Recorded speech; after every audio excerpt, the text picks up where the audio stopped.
Yo guys, so good morning. So meron tayo ditong Suzuki Birchman Street. Siya yung Lalamove rider. Ayan si sir. Bound to Bulacan. Alright, so ito yung papadala natin.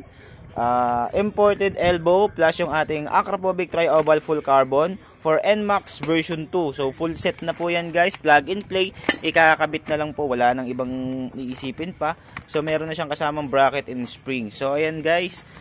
Set na po yan, ikakabit na lang. So COD via Lalamove bound to Bulacan. So ayan, ito yung rider natin. Hello sir. So ayan, baka may babatiin ka boss. Binabata ko yung mga Lalamove sa Garden Villa Street. Ayun, Lalamove rider from Garden Villas. Shoutout po sa inyo. So ayan guys, sa mga willing mag-avail, message nyo lang kami, Marjo Accessories and Mufflers. All kind of scooters, underbone, big bike. So nag-avail po sa amin yan guys. So ayan, message na kayo habang marami pang stocks. So ayan guys, COD by Lalamove, bound to Bulacan.